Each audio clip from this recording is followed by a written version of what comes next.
Buenos días, espero que tengáis un buen domingo y también deseo, ¿no?, que nos podamos ver pronto. Como decimos, queda menos para estar juntos y vamos día a día. Así que en esta mañana yo te propongo que puedas tener un corazón abierto para que Dios pueda ayudarte y pueda enseñarte en este mensaje que he estado orando para que Dios te pueda bendecir. Como sabéis, llevamos también unos capítulos, ¿no?, de esta serie que en esta ocasión predomina el acercarse a Dios, pero también habla de discipulado, ¿no? Puesto que hemos cogido en esta serie 4 apóstoles. Ya comentamos en el primer capítulo, hablamos acerca de Juan como apóstol y también lo que pudimos aprender acerca de él. En realidad vamos a hablar de 4 apóstoles que son distintos, evidentemente, y esto nos habla de que Jesús no tiene un patrón para llamar a alguien, sino que cualquiera de nosotros puede ser llamado de parte de Dios. Tú mismo eres llamado también de Dios para ser un discípulo. Así que vamos a avanzar en este tema. La vez anterior, la 2, hablamos acerca de Judas.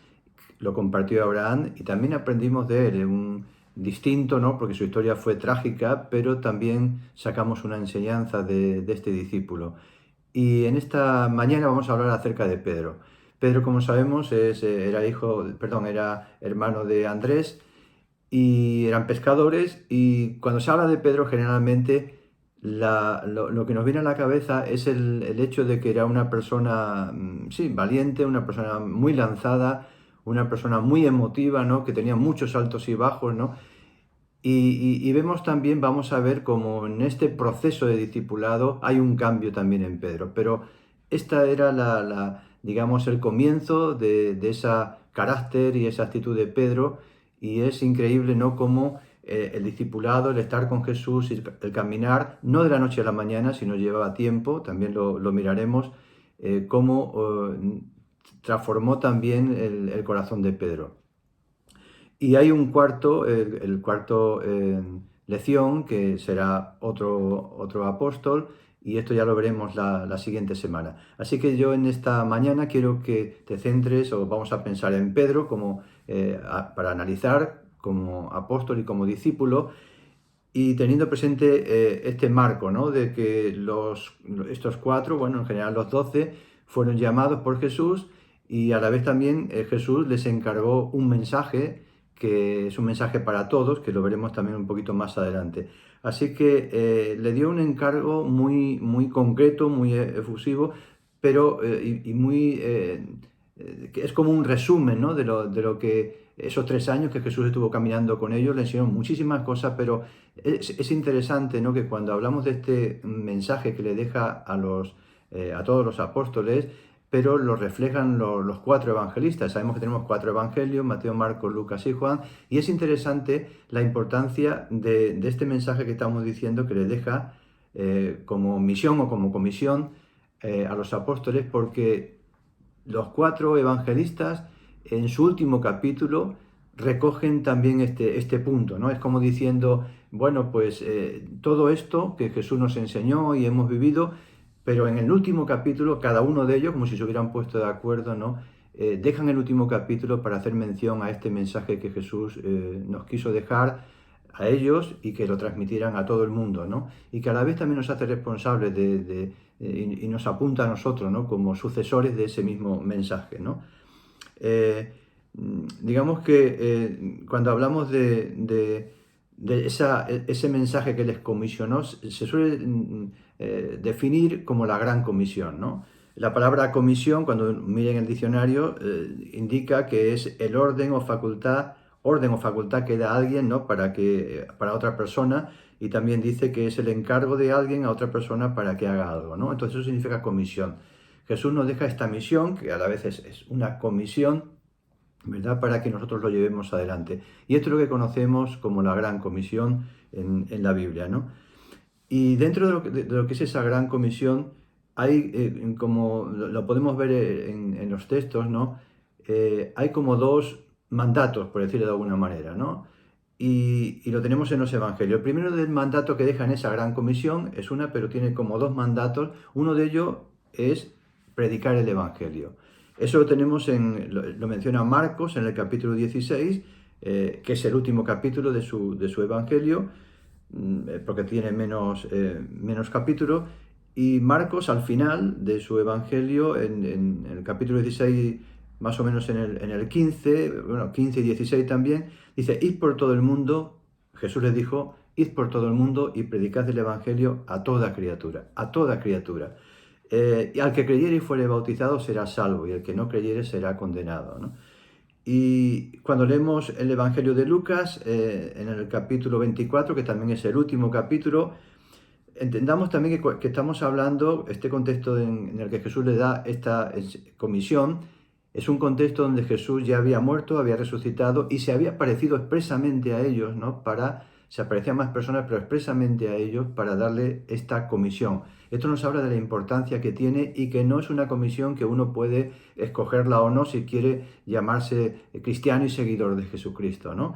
Y entonces Lucas lo recoge también al final y dice, y les dijo: así está escrito y así fue necesario que el Cristo padeciese y resucitase de los muertos al tercer día.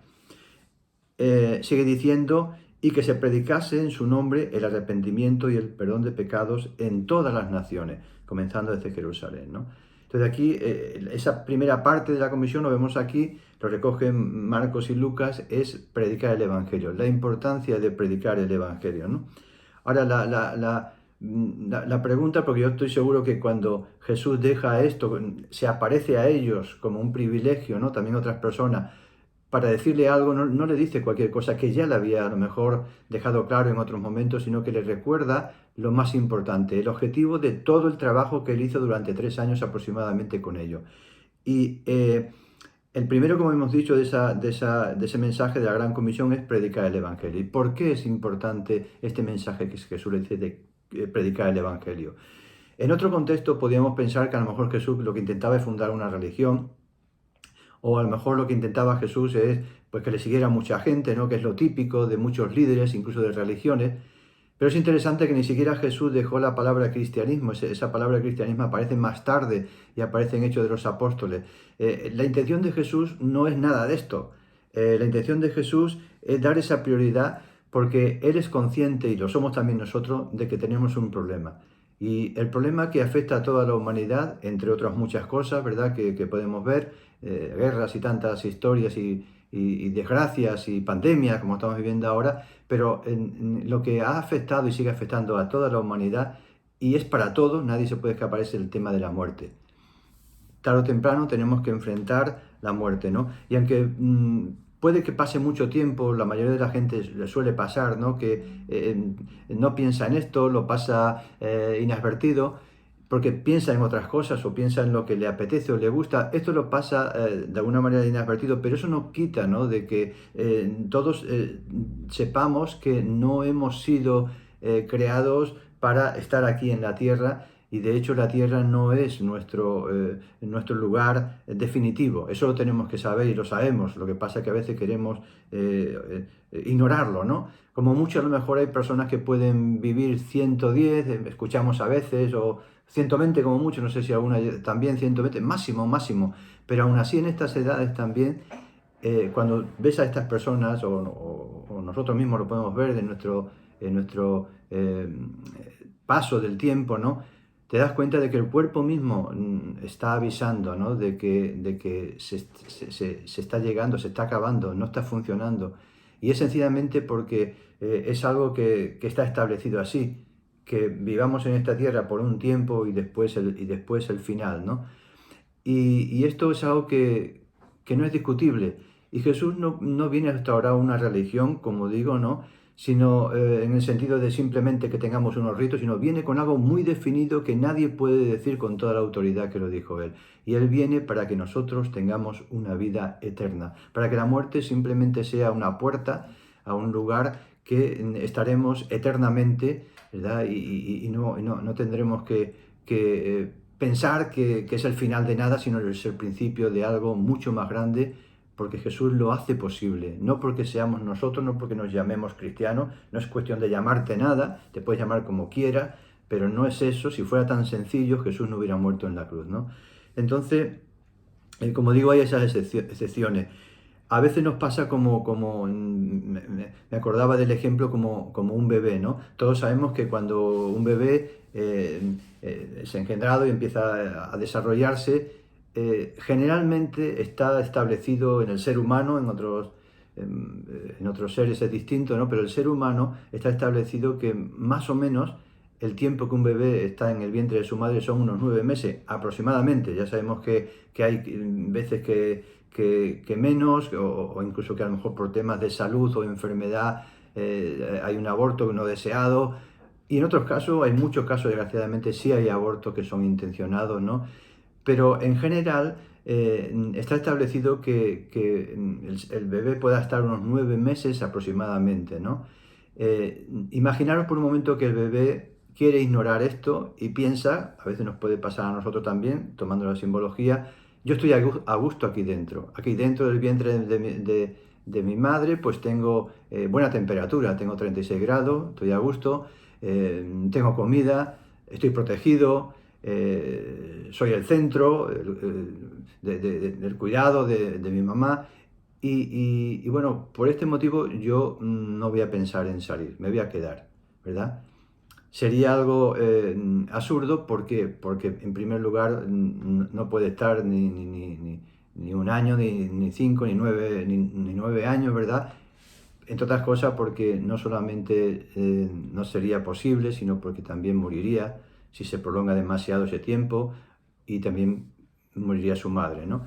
Entonces hay cosas que están establecidas de esta manera, y a veces esto lo entendemos muy fácil, este ejemplo que acabo de decir. A nadie se le ocurre decirle a un ginecólogo, ¿no? que el niño está a gusto y que le deje estar 2 años más. Nadie se le ocurre decir esto, pero sí lo hacemos en nuestra vida, ¿no? A veces pensamos que nosotros, pues eso, vamos a vivir que aquí pues toda la vida, y no digo con esto que tengamos que estar obsesionados con el tema de ese momento, sino lo que estoy diciendo es que no podemos ignorarlo, porque es una gran realidad, ¿no? Se trata de disfrutar, de trabajar, pero siempre sabiendo que eso está ahí, ¿no?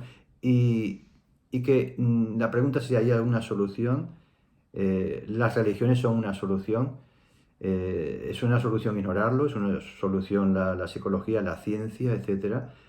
En realidad no se trata de nada de esto, se trata de entender lo que hizo Jesús, y se trata de entender por qué Él mandó esta gran comisión de predicar el Evangelio, ¿no? No es para hacer adepto, sino es sencillamente para que entendamos el poder que tiene cada ser humano en todo el mundo, no importa la cultura, ni importa la edad, ni importa el nivel social, ¿no? Entonces, una de las cosas que Pedro entendió también, y los demás apóstoles, es la importancia de esto. Pero estamos hablando de discípulos que cuando empezaron, como nos pasa a nosotros, que como creyentes cuando venimos y creemos en Jesús, sentimos esa paz de Dios, de esa salvación, pero entramos en un proceso de discipulado, o deberíamos entrar. Y Pedro esto no lo veía tan claro, ¿no? Porque cuando empezó Pedro con Jesús, en esos 3 años más o menos que estuvieron con él, Pedro no lo veía tan claro. Era un discípulo que estaba aprendiendo, y lógicamente siempre estaría aprendiendo, pero estaba aprendiendo de la base más elemental, ¿no? Y ese hecho lo tenemos salir en Mateo 16, cómo Pedro nos da a entender de que él no entendía lo más importante de la venida de Cristo, de Jesús a la tierra, y era que tenía que morir en una cruz. Y eso lo vemos cuando él, en el capítulo 16 de Mateo, Jesús les está hablando de que él tiene que morir en la cruz, tiene que resucitar, y Pedro, con su buena intención humana, como no se le puede sacar ninguna mala intención, pero sí falta inmadurez, ¿no? Y falta de conocimiento de lo que Jesús estaba hablando, él le dice, no, que esto tienes que evitarlo, que no te pase esto, ¿no? Con otras palabras. Y Jesús le dice, bueno, apártate de mí porque no estás poniendo la mira en las cosas de arriba, sino estás mirando abajo, estás mirando simplemente, sí, que está muy bien que yo me preserve de morir, pero no estás entendiendo nada, ¿no? Y este era Pedro, ¿no? Que era un discípulo, pero eso le pasaba también a todos, no era solamente el caso de Pedro.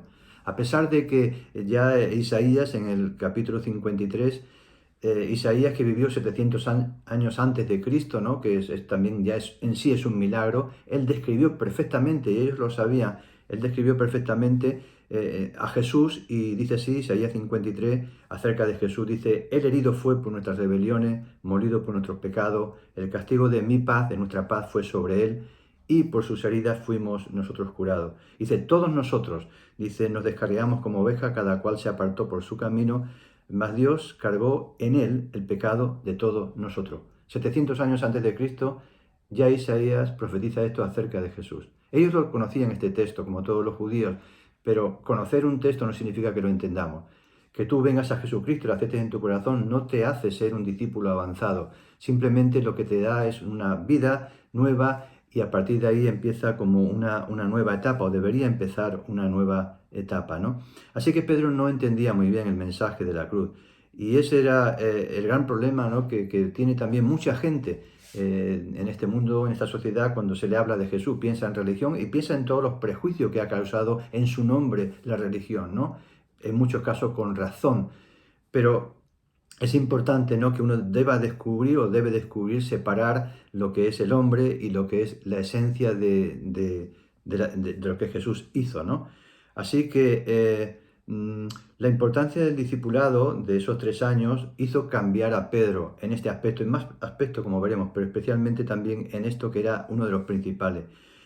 Y igual que he hablado de que Pedro en ese texto nos habla de su ignorancia acerca de lo que era la cruz de Jesús y la necesidad de que él muriera, ya cuando Jesús ha muerto, han pasado esos 3 años, ¿no?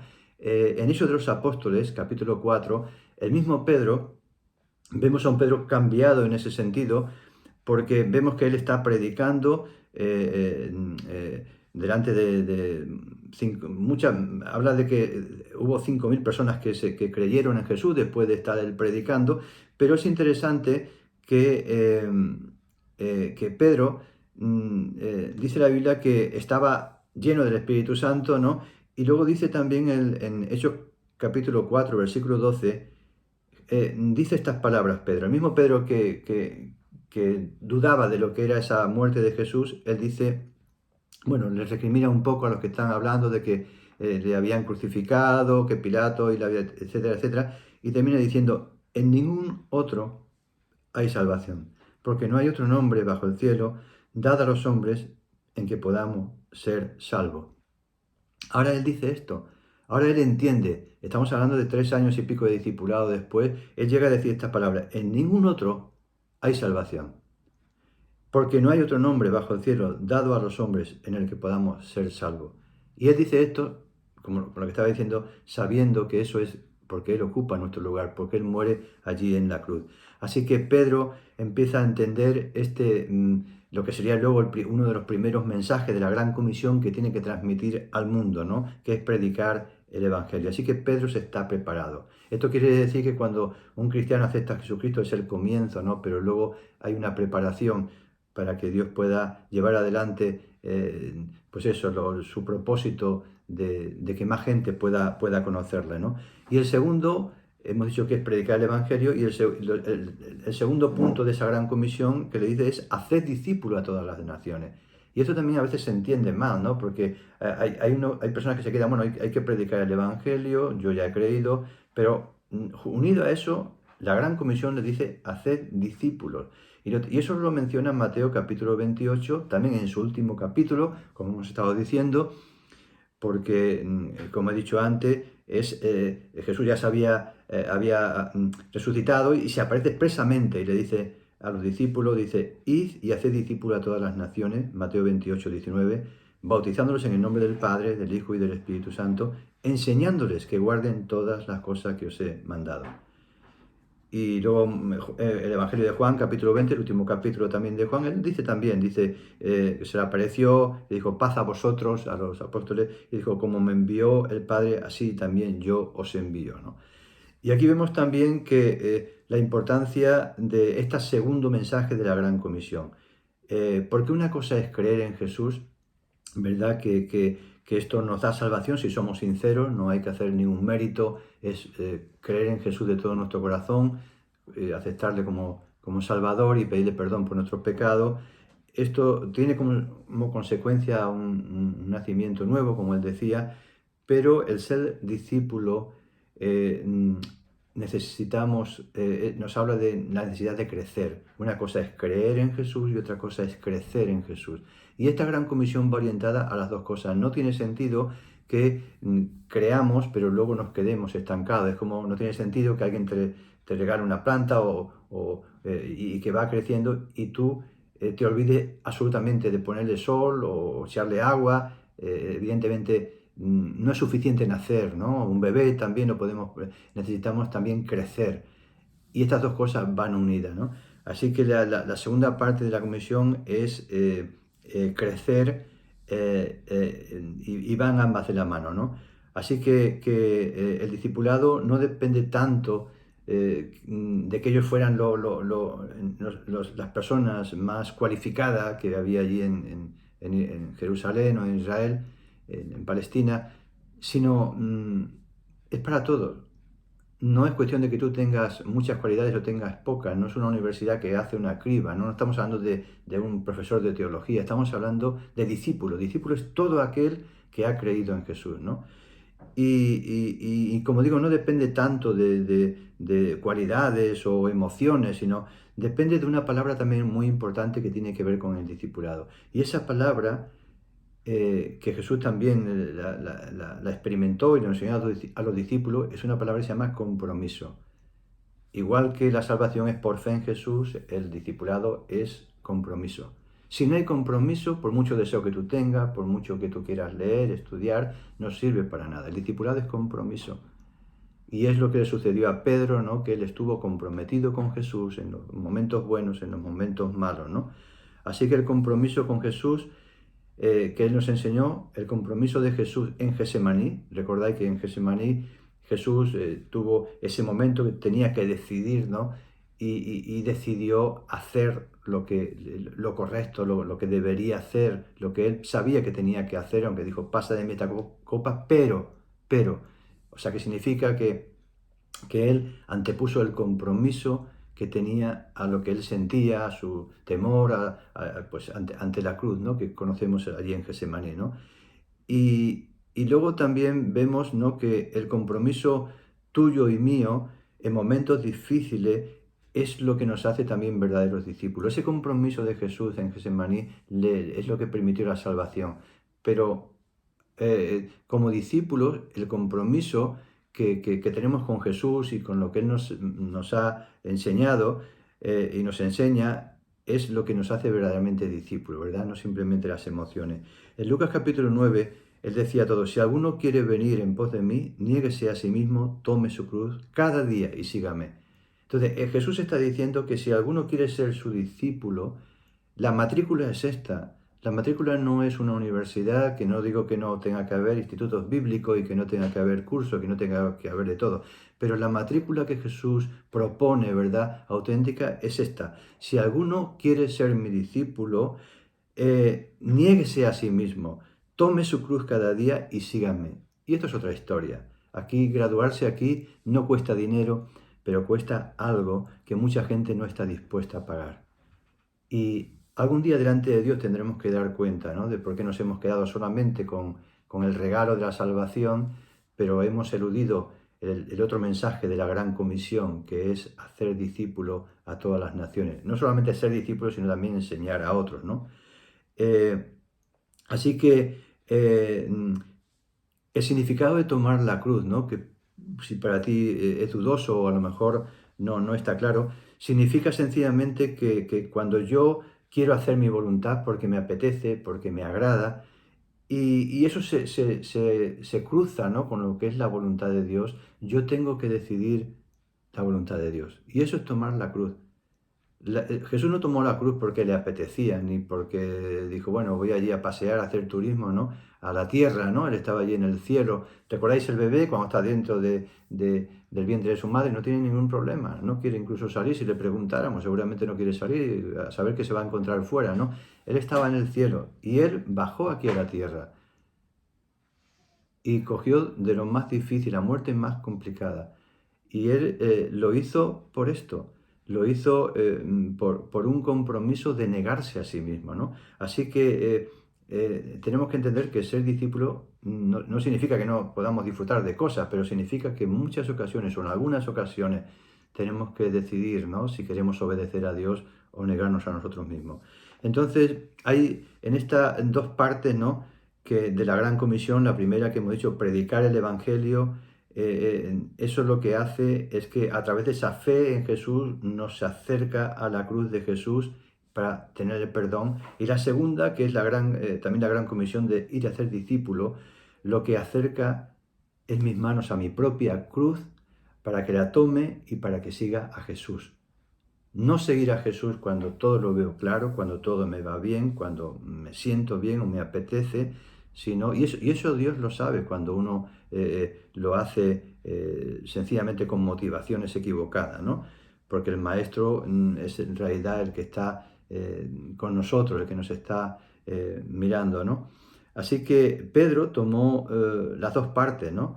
Y el tomar esas dos partes también, como he dicho antes, produjo en Pedro cambio. La salvación en creer en Jesús ya la tenía, pero Pedro siguió cambiando, ¿no? Y vemos como en esos 3 años va cambiando. ¿Por qué? Porque él aceptó también tomar su cruz y seguir a Jesús, tropezando, cayendo, como lo haremos tú y yo, pero nos levantamos, volvemos a tomar la cruz y seguimos confiando en Dios, ¿no? Así que otro de los cambios que vemos en Pedro, porque hemos dicho al principio que era una persona muy emocional, que muy impetuosa y todo esto, ¿no? Y lo vemos en el pasaje, ¿no? Cuando Mateo 26, cuando Jesús está allí para ser de alguna manera llevado a la cruz, allí en el patio, ¿no? Que estaba ya arrestado y Pedro le acompañó prácticamente casi al final. Y conocemos ese pasaje, ¿no? Cuando Pedro al estar allí, pues le reconoce una mujer y le dice, tú eres de los que estabas con ellos, ¿no? Y Pedro, pues para defenderse, dice, no, no, yo no sé de qué me estás hablando, ¿no? Y pasó un poquito de tiempo y de nuevo le vuelven a decir que sí, que él estaba con Jesús de Nazaret y él incluso le negó, incluso conjurando y todo esto, ¿no? Ya se complicó más, la segunda vez todavía lo complicó más, ¿no? Y aún así pasó un poquito de tiempo y entonces le siguieron recordando esto y reclamándote esto y él llegó incluso pues a maldecir y a jurar, bueno, todavía peor, lo estaba empeorando porque se estaba metiendo en un callejón, ¿no? Y él dijo, no conozco a ese hombre, ¿no? Y dice la Biblia que enseguida cantó el gallo, ¿no? Entonces Pedro, eh, eh, cuando dice exactamente, ¿no? En Mateo 26, 75, que entonces Pedro se acordó, al escuchar cantar el gallo, se acordó de las palabras de Jesús, que le había dicho, antes que cante el gallo me negarás 3 veces. Y saliendo fuera lloró amargamente. Y entonces la pregunta que nos podemos hacer, ¿no? ¿Por qué lloró Pedro amargamente? Cuando, no cuando le acusaron, porque no le acusaron 3 veces, que podía tener mucho miedo, pero no lloró ahí. Ni tampoco cuando, bueno, ya sabía que Jesús estaba arrestado, que le querían crucificar, ¿no? Pero, ¿por qué lloró en ese momento de escuchar el gallo, ¿no? Yo creo que hay dos respuestas, y las dos son verdad. Hay una respuesta más sencilla, más evidente, ¿no? Y es porque él había negado a Jesús. Puede uno pensar, bueno, pues lloró porque había negado a Jesús, esa es la más lógica, ¿no? Pero hay otra respuesta, ¿no? A esa pregunta de por qué lloró Pedro amargamente, que es un poquito más profunda, creo yo, ¿no? Y es que el canto de ese gallo le trajo a la mente muchas cosas del pasado, ¿no? Él, recordemos que, lo tenemos en Mateo 26 y en otros pasajes también, recordemos lo que le trajo a la memoria a Pedro el canto de ese gallo. Esto le trajo a la memoria cuando en un momento determinado Jesús le está hablando y le está diciendo a todos los discípulos, le está diciendo, todos vosotros os escandalizaréis de mí esta noche, ¿no? Después de la última cena. Eh, eh, Porque herirán al pastor y las ovejas del rebaño se dispersarán. Y Pedro le dijo, el único que le dijo, dice, aunque todos se escandalicen de ti, yo nunca me escandalizaré. En primer lugar, le vino a la mente, seguramente a Pedro, al escuchar el gallo, eso, ¿no? Cómo él había sido orgulloso, ¿no? Y incluso había puesto por delante de todo, diciendo, aunque todos lo hagan, yo no. ¿Cuántas veces nos pasa esto, verdad? ¿Cuántas veces como discípulos, que no quiere decir que aceptamos a Jesús y desaparece el orgullo, desaparece el egoísmo, desaparece la envidia. No, no es así, eso no funciona así. Si te dicen esto te están engañando, ¿verdad? Porque Pedro no era un discípulo malo, era un buen discípulo como lo eran también los demás, pero eran humanos, ¿no? Y vemos como ese canto del gallo posiblemente le trajo a Pedro esta escena de cómo él, esa arrogancia suya de aunque todos lo hagan, yo no lo haré, ¿no? Y luego también le vino en ese mismo momento lo que Jesús le dijo. Jesús le respondió, dice, Pedro, esta noche, no dentro de un mes, esta noche, antes que el gallo cante, me negarás 3 veces. Y también Pedro recordaría la respuesta que le dio a Jesús. Y la respuesta que le dio a Jesús dice, aunque me sea necesario morir contigo, no te negaré. Y todo eso yo creo que ese gallo le trajo todo eso, ese pasado, ¿no? a su mente, ¿no? Y yo creo que esto mismo es lo que hizo que lloró cuando escuchó el gallo amargamente, ¿no? Y es interesante, ¿no? Que vemos aquí cómo Dios está con esa situación, con ese gallo, con ese momento, está trabajando profundamente en el corazón de Pedro, ¿no? Y vemos también como Pedro, es interesante, ¿no? En Juan capítulo 21, ¿no? Cuando Jesús está hablando con Pedro que parece que no tiene conexión con con lo demás, pero yo veo que está conectado, ¿no? Es interesante que en ese capítulo eh, Jesús le dice a Pedro, ¿me amas más que esto? Le está diciendo, él dijo, yo no te negaré, aunque todos lo hagan. Y Jesús le hace, es interesante en Juan 21, ¿no? Que Jesús a él le hace esta pregunta, Pedro, ¿me amas más que esto? Y la respuesta de Pedro fue, sí, tú sabes que te amo. Le dijo, sí. O sea, como diciendo, sí, yo te amo más que esto. Aunque es pasa como tan desapercibido porque dice, sí. Y después añade, tú sabes que te amo, ¿no? Entonces Jesús le hace reflexionar a Pedro, que era un problema de Pedro, que no era muy impulsivo, y le vuelve a preguntar la segunda vez si le ama, y le dice también más o menos lo mismo, y le vuelve a preguntar una tercera vez, y como el gallo a la tercera vez, y cuando a la tercera vez Jesús le hace la misma pregunta, entonces Pedro le viene a la mente, ¿no? Y entonces él responde, Señor, tú lo sabes todo. Y este punto del discipulado, cuando lleguemos a entender, ¿no? De que no hay nada escondido, que Dios lo sabe todo, ¿no? Que no tenemos que convencer a Dios ni sorprender a Dios, sino que Él lo sabe todo. Es un grado de madurez, ¿no? Y así que esta tercera vez, Pedro, en verdad, ahí reconoció, ya no dijo te amo más que esto, ya no dijo si yo te amo más que esto, o yo te amo menos, le dijo, si tú lo sabes todo, si tú lo sabes todo, cualquier cosa que tú me digas, tú ya llevas razón porque tú lo sabes todo, ¿no?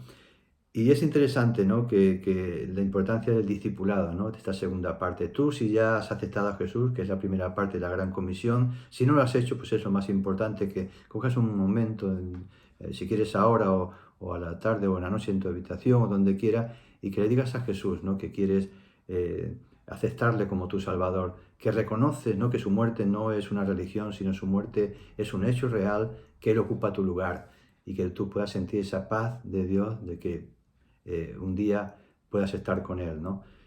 Y si ya lo has hecho y estás siguiendo a Jesús, déjame decirte también que coges tu cruz y proponte ser un discípulo, ¿no? Y un discípulo no es hacer grandes cosas, el discípulo es hacer uso de lo que Dios te pone en tu mano.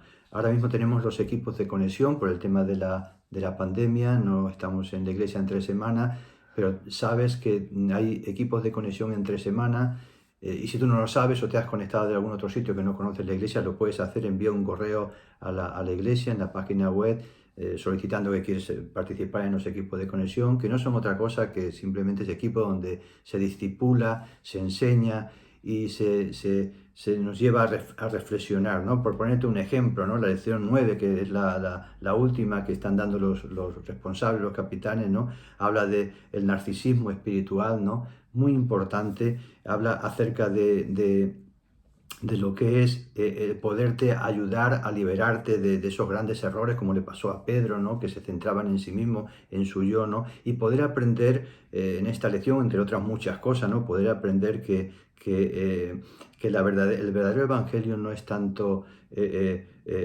recibir, sino es dar. Aprender también que no es tanto pedir a Dios, sino es renunciar a cosas. Y que el verdadero evangelio, como Jesús decía, es morir para resucitar, ¿no? Es tomar tu cruz y seguir a Jesús, ¿no? El discipulado no es tanto aprender datos, que también lo es, hay que aprender datos también, sino es principalmente saber gestionar las situaciones que vivimos cada uno, ¿no? Porque en eso todos tenemos en común que todos tenemos situaciones diversas, ¿verdad? Y el discipulado se trata de esto principalmente, como Jesús se centró en esto de Pedro, ¿no? No hizo mucho énfasis en que tuviera que aprender de memoria ciertas cosas, sino Jesús hasta ese último momento le hace esas preguntas, me ama, porque sabía que en Pedro, ¿no? Había esa parte, ¿no? Que no estaba del todo asimilada, ¿no? Y eso es lo que es un discípulo, es trabajar en esa parte interior. Quiero acabar con un ejemplo que leí yo creo que tiene que ver también con lo que estamos comentando, ¿no? Y habla acerca de lo que son también dos preguntas, ¿no? Como la que hemos visto de Pedro, ¿no? Dos preguntas que una podemos decir que es la más simple perdón, dos respuestas. A una pregunta, dos respuestas.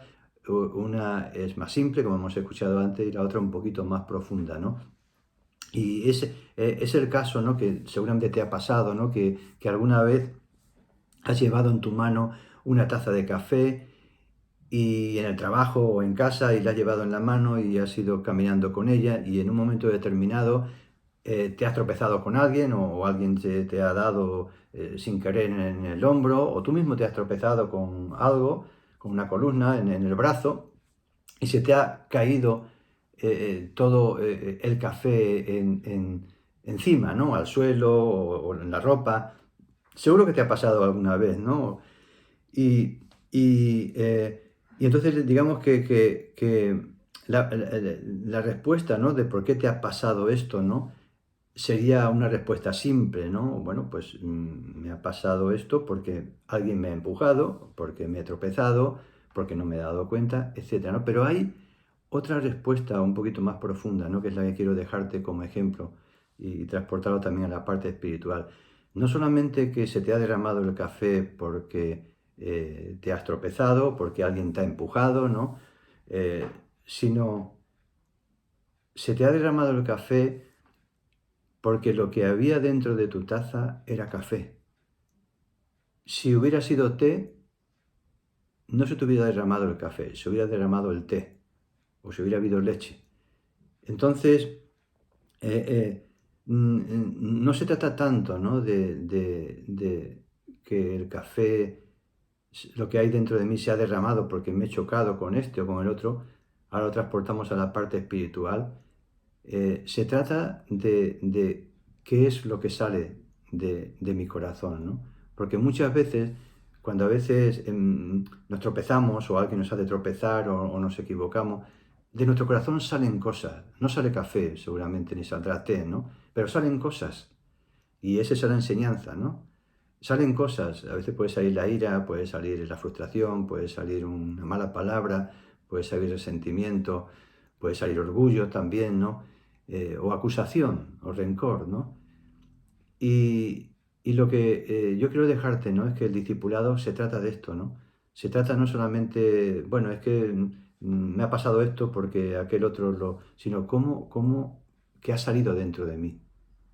Y yo creo que en este tiempo de la pandemia, una de las cosas que la Iglesia está siendo probada, ¿no? Ante estas dificultades, ante estos tropiezos, es cada uno cómo reaccionamos. ¿Qué sale dentro de nuestro corazón? ¿Sale desánimo? ¿Sale pues frustración?